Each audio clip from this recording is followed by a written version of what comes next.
Widely reputed for publishing articles on issues concerning conflicts, security, and sector governance. Ann Fitz-Gerald is the director of the Bolzili School of International Affairs and a professor in Wilfrid Laurier University's Political Science Department.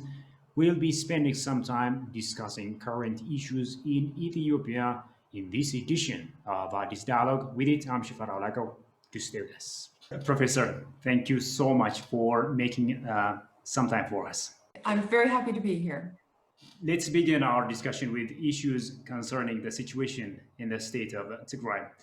What are some of the insurgency tactics that you have observed that can highlight the fact that none of the incidents in Tigray should be of any surprise to anyone who understands this form of warfare?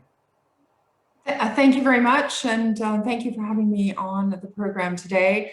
I think it might be helpful, just for the purposes of the viewers, to define what we mean by insurgency, because that characterizes the type of warfare that you're talking about. And this has to do with an armed, belligerent force, often a violent armed rebellion against authority, projected against authority. And the success of an insurgency is really depends on the role played by the people.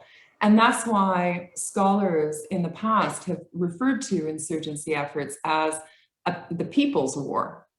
So the battle that takes place is really concerning a battle for the support of the people, otherwise known in counterinsurgency doctrine as winning the hearts and the minds. So it's a battle for the warring factions to win the hearts and minds of the people, the support of the people. Working hard to embolden the population and have the population work for you.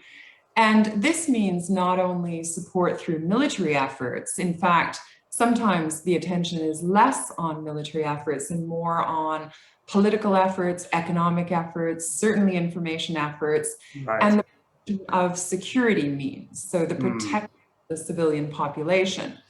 So both insurgency tactics and counterinsurgency tactics will be aimed at winning over the people. And we've seen different types of insurgencies around the world, such as in the Philippines, in Angola, even the American Civil War and the Russian Civil War. There are many examples also of counterinsurgency efforts, the British in the Malaya campaign. And these efforts are generally supported by three elements. The guerrillas themselves, those at the front line fighting, what is called an auxiliary, which refers to the agents in the communities, ensuring that people are fed with information, ensuring that people stay in line with the narrative of the insurgency effort. And then a third element is the underground. And in the past, of course, the underground did not concern the internet, but now it very much concerns the internet. So those three elements work together to launch insurgency campaigns, and all try to foster insecurity amongst the people to drive the insurgents. Right. So examples of classic insurgency tactics include widespread propaganda, propaganda aimed at allies and propaganda aimed at the population, the destruction of critical services that the people depend on, such as medical services, infrastructure, roads, bridges, dams, and of course, underlying everything, propaganda which targets the mandates of stakeholder groups who support the insurgents or trying to win over. And of course, we've seen this happening in the context of the conflict in Tigray. What extra insurgency tactics do you see the TPLF trying to employ in the future in the face of its limited resources? Well, I wish I had a crystal ball, but if I can make an educated guess on your question, I'll start first by saying I think it was clear in the first week or two of a law enforcement operation that the government launched that the conventional side of the war was easily won by the Ethiopian National Defense Forces. But then there was the insurgency side of the war, which was different because both the guerrillas and the auxiliary elements that I spoke with earlier on were interspersed amongst the population. And it became clear for that very reason that the Ethiopian National Defense Forces could not win the insurgency without the risk of civilian casualties because of this interspersion amongst the civilian population and groups.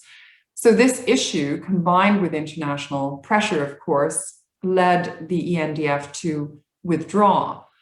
But now the Tigrayan fighters, now faced with depleted materiel, artillery, weapons, ammunitions, the key tactics that these fighters will depend on will be the cooperation of the people, operations, and sometimes something that we call in defense studies psychological warfare. So more propaganda, more buttons being pressed on strategic policy agenda of the global community.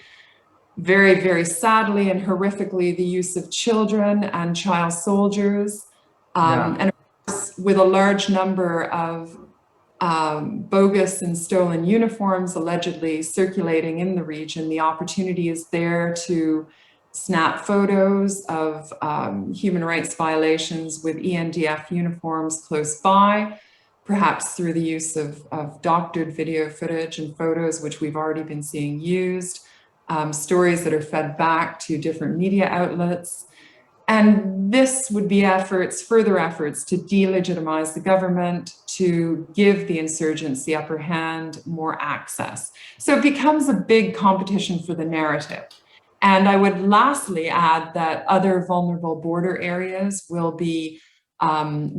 possibly become part of the mix. They will be key areas for the insurgents to use for deflection purposes and to create havoc elsewhere.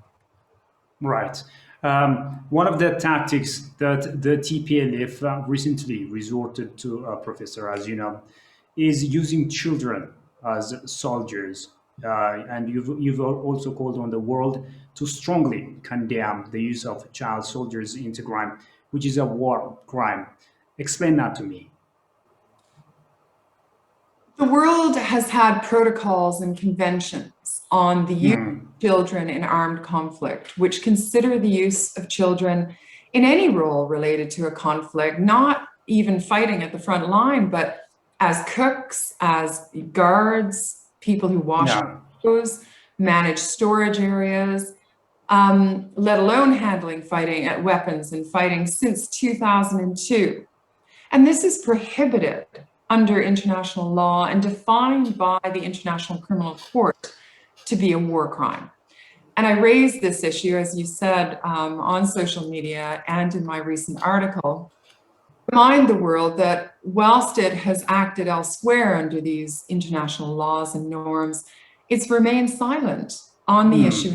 And I raised the issue about the hunt for Joseph Kony's Lord's Resistance Army rebel group in Uganda, the leaders for whom the International Criminal Court issued arrest warrants. So in 2014, US foreign policy made it a priority to deploy troops from the US Army to support the Uganda Defense Forces. This was then scaled up by deploying special forces and supporting airlift. And Canada, the country that I'm speaking to you from today, has for child soldiers who runs a child soldier initiative. His name is General Romeo Dallaire, a highly decorated general who played a very leading role in Rwanda back in 1994. He spoke out against the use of child soldiers in South Sudan. But has spoken about this issue in Tigray, and I feel that the silence in the world is slightly smacking of hypocrisy and double standards. And today we see Western governments speaking out against countries like China for rule breaking and not complying with international norms and standards. But by turning our backs on these children, the West is doing the same thing, arguably.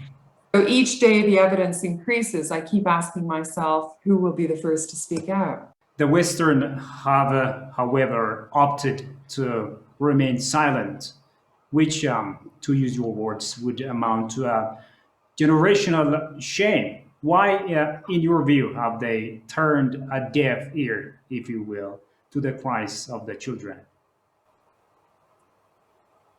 Well, I think I would I would make 3 points here. I think that the first thing is that some countries in Western media have established very hard positions on the question of Tigray and the Tigray conflict. They spoke out early and very harshly against the government, and they may see the acknowledgement of the use of child soldiers as snapping a leg off the platform that they have created for themselves. Certainly, look at the time that we're currently living in, post-pandemic. Many eyes are on the Biden administration for global leadership and for forging new allied relations. Many countries want to seek partnerships with the US, want to seek cooperation with Europe, and neither camp may wish to risk those alliances with Europe and US at such a critical time. Now, Professor, what is the West actually thinking, in your opinion? It's clear that the West is turning its back on Prime Minister Abiy Ahmed, rather spoiling the TPLF and egging it on to do more damage. But if the TPLF is reinstalled to federal power, it's like opening the floodgates in East Africa, in East Africa's volatile politics, right? Your comments, please. I think my own view on this is that we need to remember that Marxist policies in Tigray have always required the people to support the party rather than the party to support the people. And this is what this is called vanguard politics. And there's no room for this authoritarian style of politics within Ethiopia's new democratic pathway, which it is set. And I'm not talking here about Abiy Ahmed's government. I'm talking about the people. The people have come together in support of democratic processes like elections, irrespective of the problems and challenges the country faces. The country has been uniting, and right. It is way ahead of those previous repressive and restrictive politics that the country has experienced. So peace and stability in Ethiopia, which the now fairly united population will move forward with, will depend on federalist policies and a federalist model, which is right for Ethiopia. And a model that's fair and just in terms of representation and participation. And I'm speaking to you, as I said, from Canada today. We have a federalist model here, but there's lots of asymmetric elements in that model across our regions, which we call provinces. So there's ample space for regions, including the region of Tigray, to exercise that privilege of asymmetric federalism, which the Constitution supports and the Constitution allows, and agree on a future governance structure. And this will, importantly, need to be informed by the voices of the Tigrayan people and communities.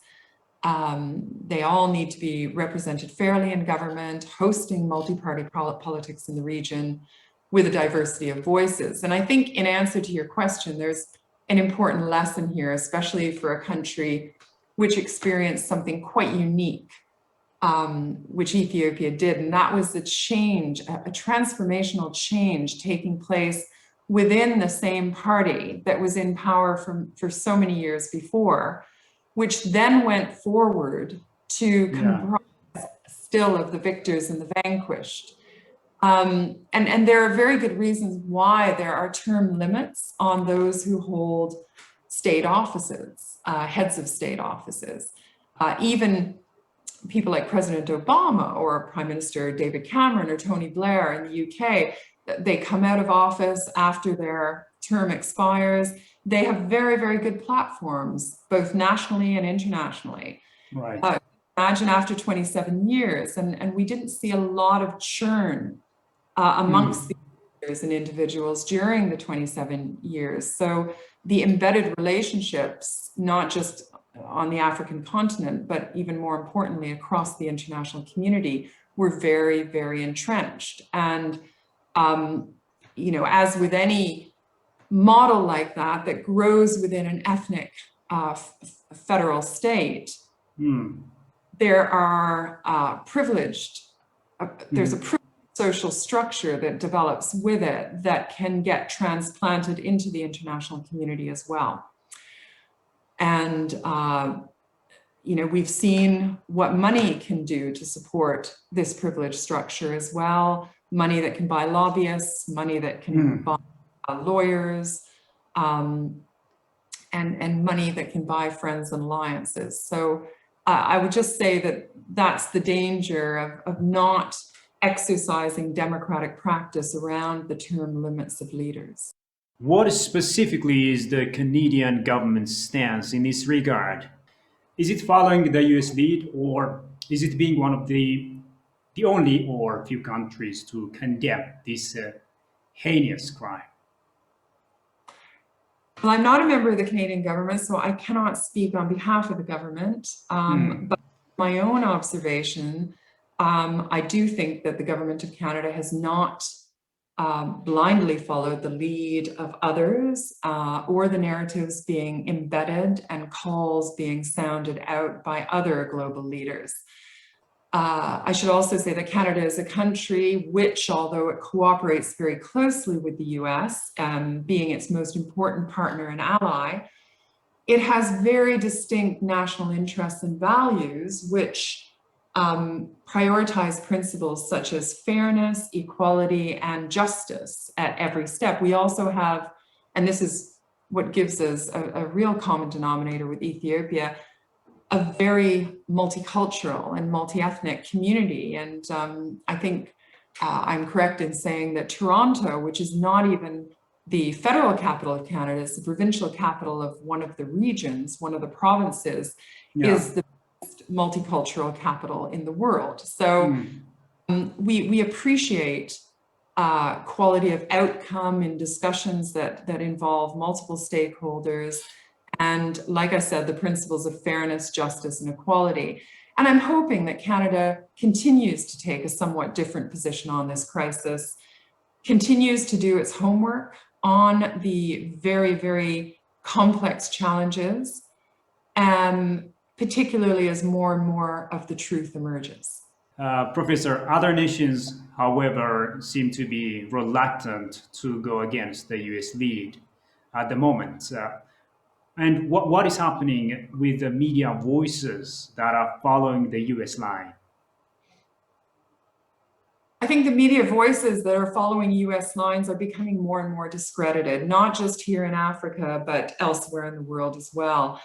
I do believe that the reputational damage that some media corporations and reporters have incurred over the last months will in the future be irreparable. And the most worrying thing is the tendency for media outlets to develop groupthink, because of course, different remote media outlets will pick up the narratives of media reporters from the ground, from the region, and will recycle those. So there's this phenomena of groupthink that develops amongst some media outlets. And I should say that's not a generalization, that there are some media outlets that are doing very good work, not just in Ethiopia and the Horn of Africa, but on the continent more generally.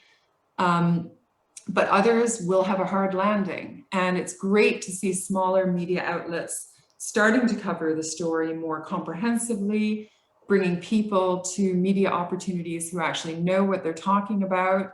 And we've seen such an example of very comprehensive reporting with the program launched by Breakthrough News just earlier this week. How should Ethiopia be better prepared for this new form of aggressive Western response in the future? Well, I think it's not only Ethiopia that needs to be prepared for this sort of response in the future. It needs to be Africa more generally. And I think the role of the African Union here is fundamental. This is the leading institution on the continent. And where we haven't seen strength in the African Union is in identifying collective interests and collective security and economic interests and letting that trickle down to the regions and to the national level, what those interests are that the organization seeks to defend, protect, promote, and pursue. And these collective interests will support cohesion and unity and therefore resilience. So I think the European Union has some work to do there. Secondly, I think it's important that these collective interests and national interests generate some good workable strategies and policies. And based on my experience, this is an area where some of the African countries that I've worked with in the past haven't been so strong. There's great utility in putting together a strong, achievable, as opposed to an aspirational strategy with all the supporting policies in place that shows that a country is honing in on priorities. You can't do everything, so a country needs to say, right, we've got 5 years ahead of us, we're going to focus on X, Y, and Z, and we're going to develop policies that support us, because then it's in a very resilient position to turn around to prospective partners wishing to support it and say, we have a strategy, we're very proud of it, and here's the areas within that strategic framework where we could use your help. And then help becomes more demand driven as opposed to supply led. I would say thirdly, Ethiopia should preside with equivalency. So for example, if national security advisors or foreign ministers from other countries want to come and talk about issues concerning Tigray, issues concerning the dam, they are linked up with their national counterparts. Mr. Abiy should not have to succumb to the will of all sorts of different representatives and special envoys. This is how diplomacy works. So Ethiopia should preside at the international table with equivalency in the same way that global leaders work diplomatically.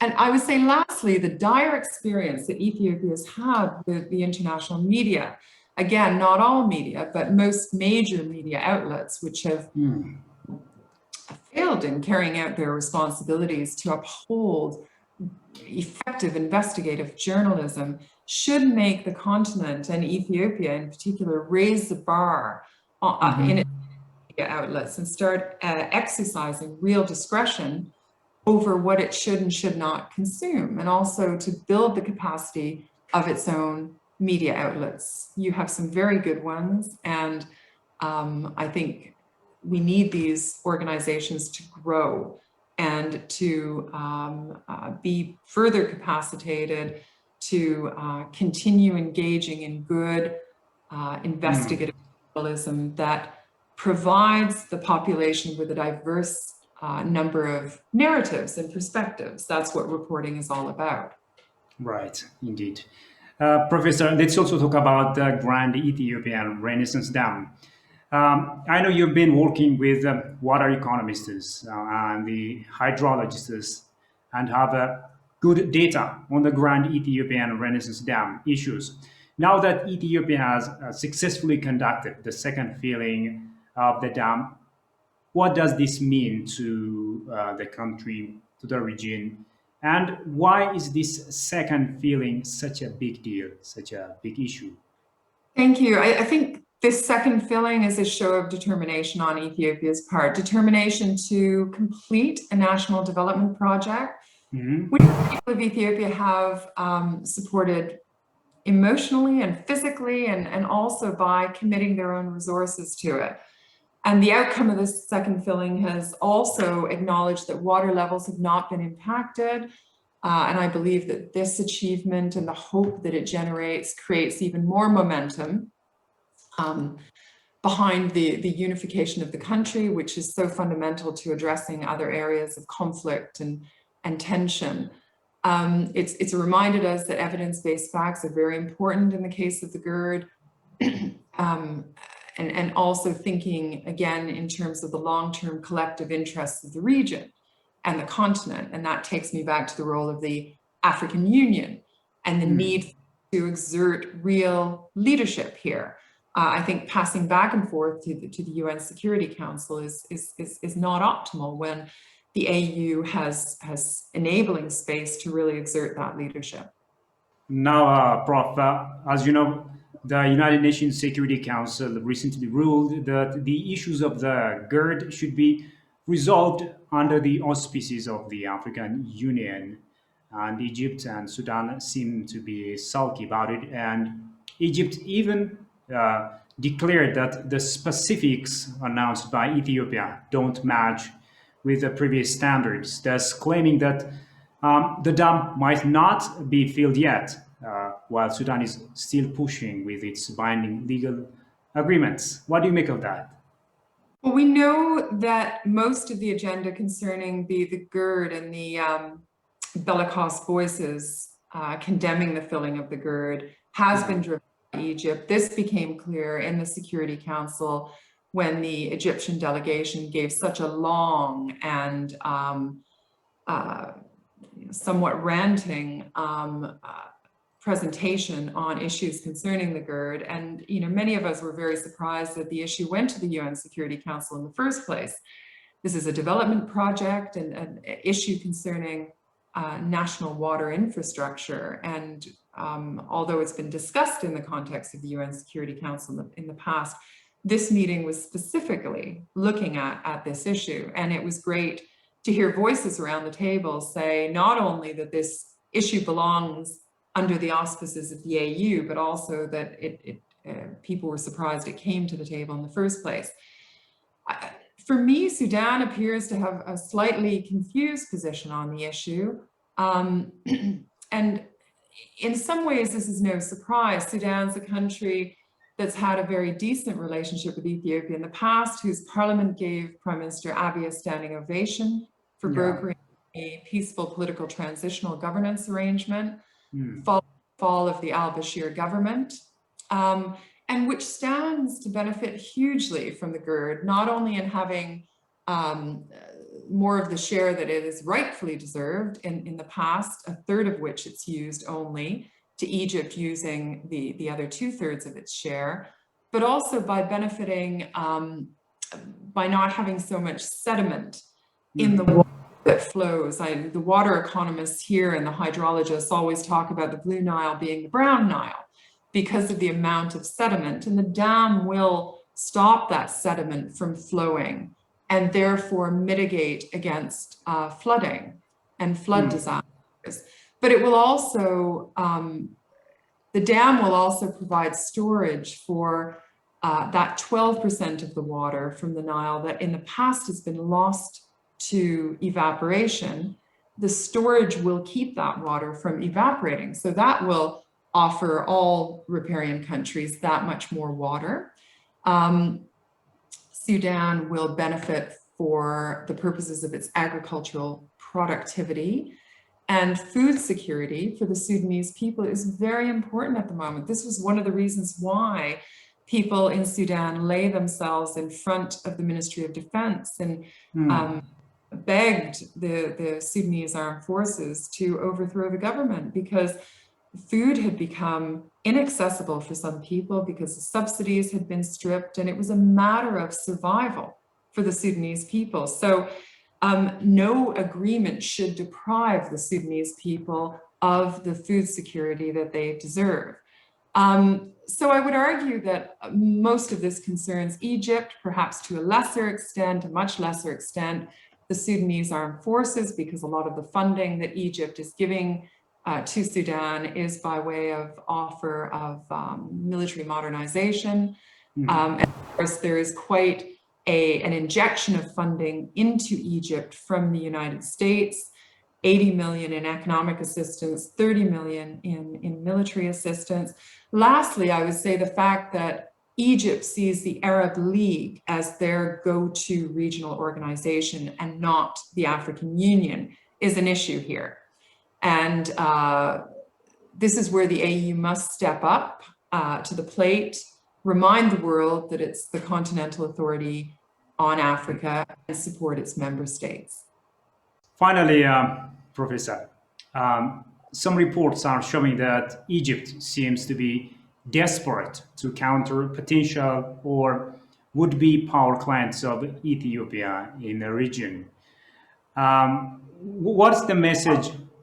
What is the message of such endeavors by Egypt to Ethiopia, and what should be done to come out more competitive?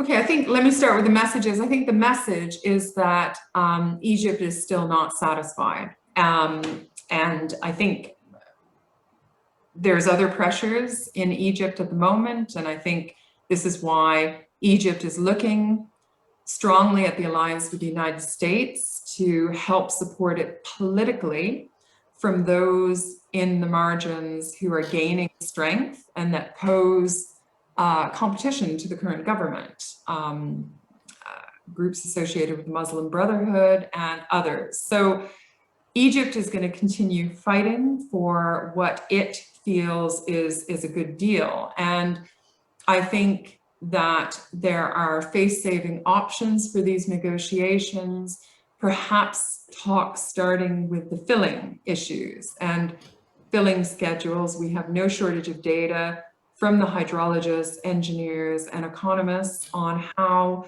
filling can go forward in the future that benefits all riparian states, to remind partners what sort of economic development this will mean for the region, remind partners that all sustainable development goals, which the international community has put its heart and soul and resources in, since the turn of the millennium, when we called them the Millennium Development Goals. After 2015, they became the Sustainable Development Goals.